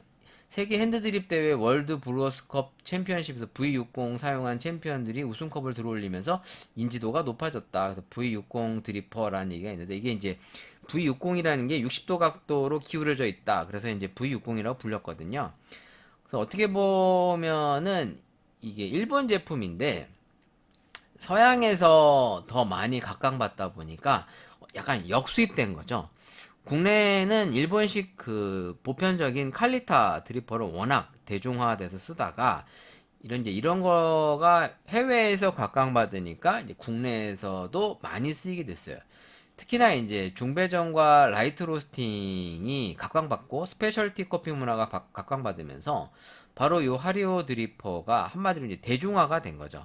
그래서 이제 흔한 얘기로 이제 과일, 꽃, 어떤 향미를 위주로 하는 스페셜티 커피에 가장 적합한 드리퍼다라고 소개가 될 만큼 상당히 대중성을 지니면서 지금은 거의 많이 쓰이는 드리퍼가 됐습니다. 또 하나의 드리퍼가 이제 칼리타 웨이브를 여기 소개하고 있는데 사실 칼리타 웨이브는 이제 V60 드리퍼와 함께 진짜 이제 이 V60이 뜨기 시작하면서 각광받기 시작했어요.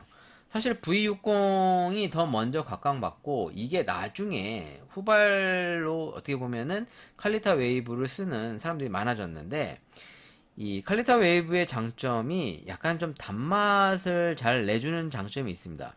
그러니까 사실은 이 스페셜티 쪽은 아무래도 하리오 쪽이 더 강세고, 그러니까 일본식 커피의 약간 묵직한 느낌과 단맛을 좋아하시는 분들이 이 칼리타 웨이브를 많이 쓰게 됐죠. 그러니까 이제 어떻게 보면은 약간 변수가 좀 적다고 그래서 실제로 이 칼리타 웨이브를 선호하는 층들도 많습니다. 그러니까 무조건 뭐 하리오다, 뭐 칼리타 웨이브다 이렇게 얘기할 수는 없는데 보편적으로 스페셜티 커피를 지향하는 분들이 이제 칼리타 웨이브보다는 하리오를 더 많이 쓰다 보니까 약간 하리오가 더 많이 각광받는 듯한 느낌이 보여지지만 실제로 이 칼리타 웨이브도 많이 쓰이고 있다. 뭐 이렇게 이해하면 될 것 같고요. 여기에 뭐 몇 가지 제품이 나왔네요. 미스터 클레버와 케맥스 뭐 이런 드리퍼에 대한 소개를 이 지금 기사에 나오고 있는데 요 오리가미라는 요 드리퍼를 제가 이번 그 엑스포에서 봤는데 비싸더라고요. 이게 사실 제가 오리가미 드리퍼를 안 써봤습니다.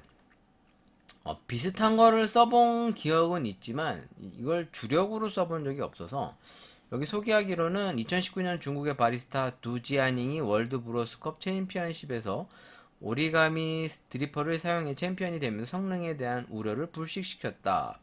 오리가미에는 V60 필터와 칼리타 웨이브 필터 둘 다 호환이 되며 V60의 산뜻함과 칼리타 웹의 달콤한 사이의 밸런스를 찾는 사람에게 추천하고 있다라는 내용입니다. 일단은 오리가미를 제가 아직 안 산 이유는 드리퍼 값이 아직 비싸.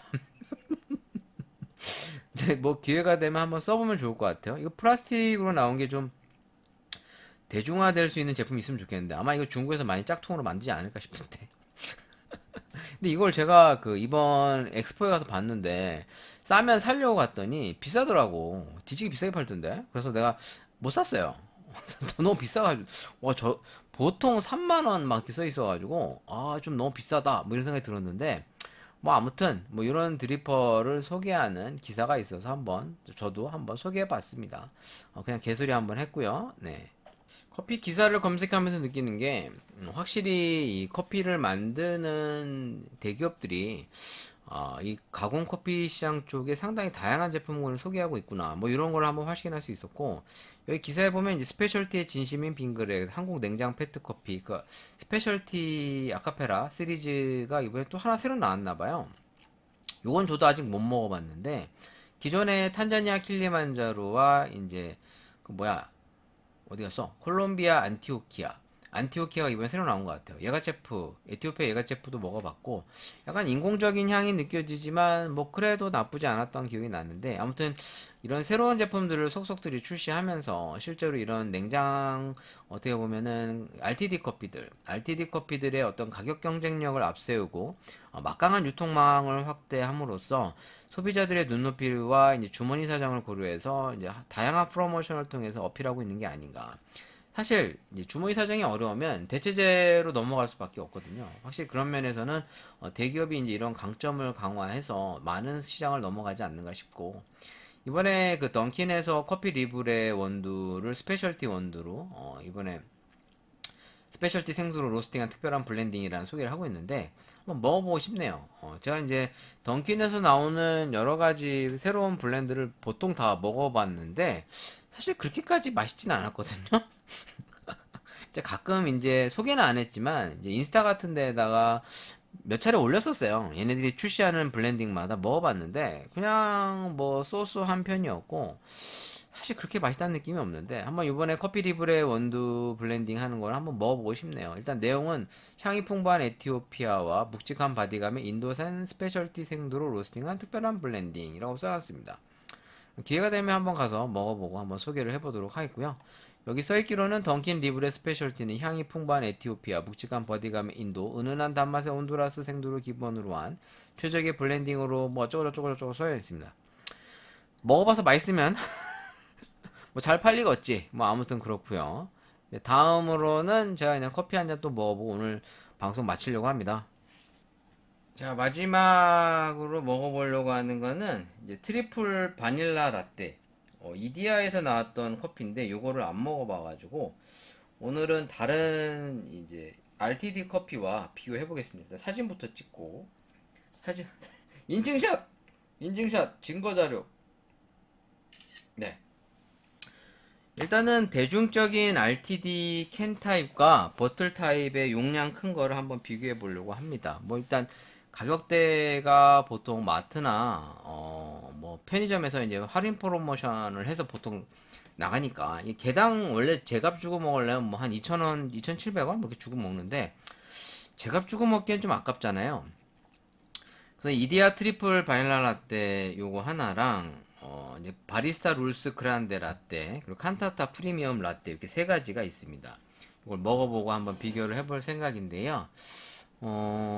일단은 이디야 트리플 바닐라 라떼 저번에 이제 아메리카노는 먹어봤는데 라떼류는 안 먹어봐서 이게 그냥 라떼는 없었었나? 내가 그냥 라떼 안 샀나? 검색해 볼게요. 이디야 트리플 라떼 이디야 트리플 라떼 안 나왔네요. 페트커피가 아메리카노, 스위트 아메리카노, 발라라떼 이렇게 세 가지밖에 안 나왔나 보다. 일단 칸타타 프리미엄 라떼, 바리스타 롤스 그란데 세아도, 브라질 세아도 NY2 라떼. 자 이제 트리플 라떼 한번 먹어볼게요. 일단 제품이 이디야인데 일단은 제조업체가 동원 시스템즈에서 만들었습니다. 바리스타 메일 유업 바리스타 룰스는 어디야? 제조원이 삼양 패키징으로 돼 있고요. 메일인데 삼양에서 만들었어. 자, 롯데 칸타스타, 네, 롯데 칠성이죠. 이 제품은 롯데 칠성 음료에서 만들었습니다. 자, 아무튼 요 세 가지를 먹어볼 건데, 하나는 롯데 칠성 롯데 칸타타는 에티오피아 50, 콜롬비아 30, 브라질산 20, 네, 그리고 이제 커피 추출 농축액 브라질산 이렇게 들어가 있고요. 메일 바리스타 롤스는 브라질산 NY2 등급의 커피와 에스프레소 브라질산 커피 추출액이 들어가 있습니다. 요 바닐라 라떼 얘네 이 제품들은 에티오피아 50, 콜롬비아 30, 브라질 20. 이거 비슷한데? 요게 지금 롯데 칠성 제품하고 상당히 이제 비슷한 원두 컨셉이 들어가 있습니다. 에티오피아 50, 콜롬비아 30. 똑같은데? 똑같습니다. 혼합탈지유, 바닐라 추출물이 들어가 있네. 한번 먹어볼게요. 어떤 게 맛있나? 자, 이디야 거부터 먹어보겠습니다.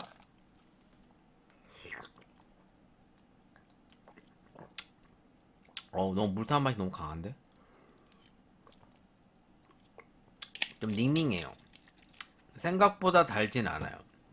생각보다 달진 않고, 일단은 약간 그 연유향, 돌체 향이 나면서 바닐라 향도 있습니다. 근데 약간 애매한데? 잘못 먹으면 바닐라 라떼인지 돌체 라떼인지 구분을 못할 것 같아. 자, 이제 바리사우루스 그란데 메일 유어 거 먹어볼게요.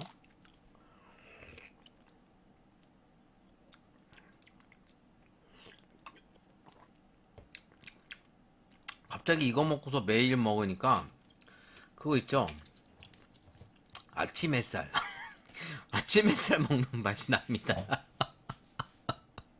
이게 뭔 맛이지? 이디야 트리플 바닐라 라떼 먹다 이거 먹으니까 아침 햇살 먹는 맛이 나. 진짜로. 다시 먹어볼게.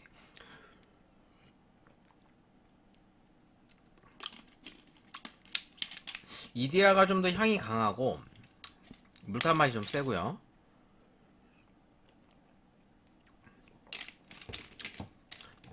메일 바리스타 롤스가 약간 느끼합니다. 느끼한 맛이 더 강해. 자, 이제 롯데 칠성, 롯데 칸타타.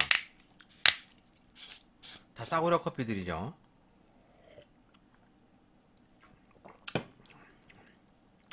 왜 죄다 맛이 없냐?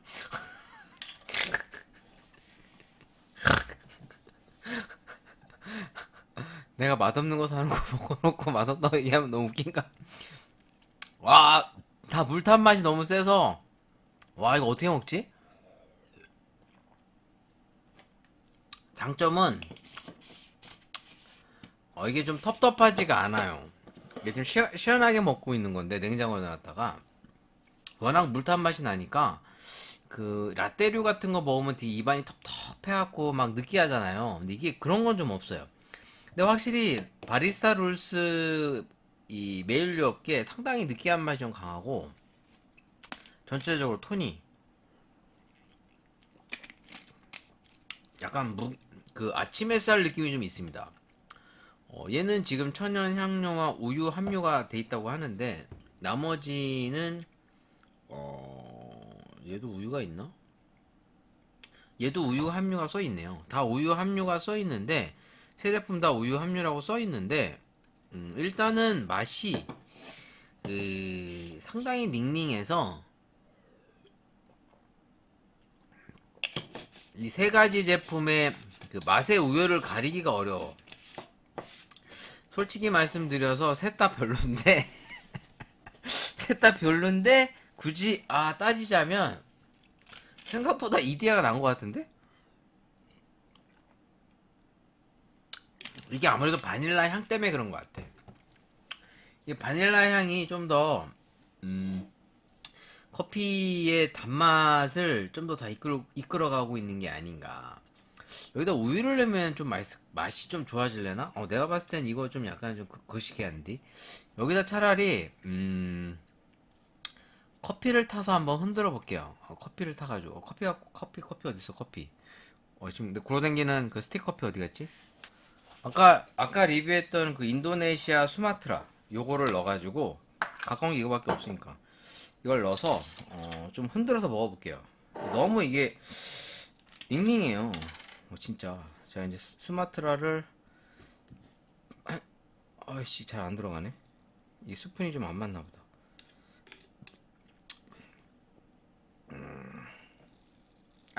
다 흘려, 다 흘려. 아, 미치겠어. 요걸 넣어서 좀 섞어 볼게요. 그러면 이제 커피 맛도 더 살아날 거 아닙니까? 요걸 넣고 흔들고 흔들어서 여기다 이제 우유를 좀만 더 넣자. 그러면 맛있을 것 같은데. 그래야 좀 더 맛이 있지 않을까? 내가 지금 소생시키는 거야. 지금 RTD 커피를 커피로서의 가치로서 조금 더 소생시키는 작업을 하고 있습니다. 원래 뭐든지 섞으면 다 맛있어요. 자, 녹인 다음에 이제 먹어볼게요. 왠지 맛있을 것 같은데.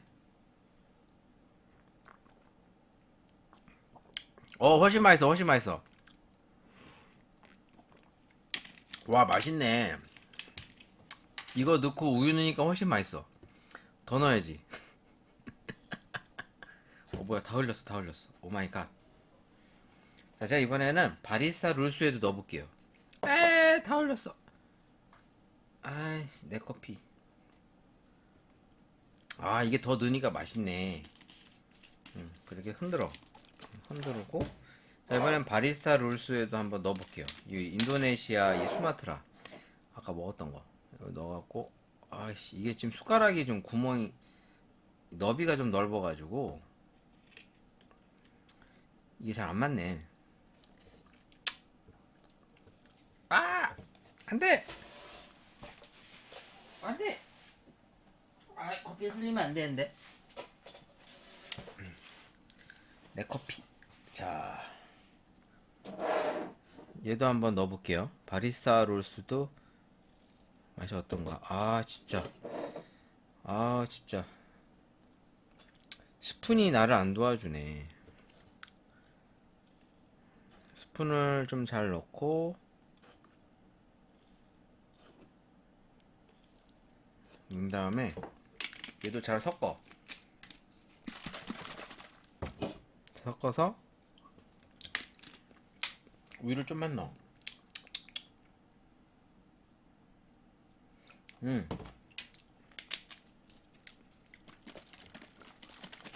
자, 이렇게 섞어갖고 먹어보면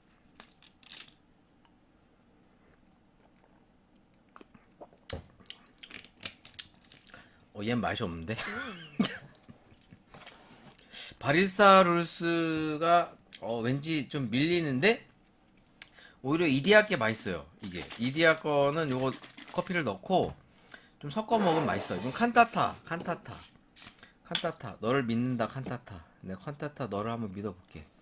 자, 한 2스푼 넣고 한 3스푼 넣자.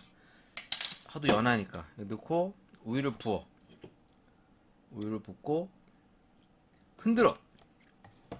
흔들어주세요. 커피 많이 먹었는데 오늘 이래저래 속이 좀 느끼한데. 자, 잘 흔들어가지고 먹을게요. 요런 게 또 요렇게 섞어 먹는 게 또 재밌네.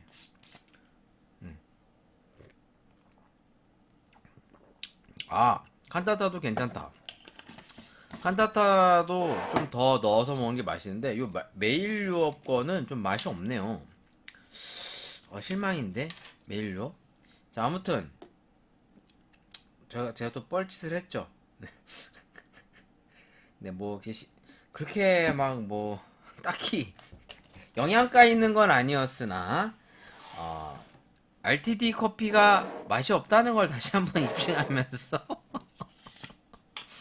RTD를 맛있게 먹고 싶으면 커피와 우유를 좀 더 타라, 뭐 이런 얘기를 하며 오늘 방송을 마치도록 하겠습니다.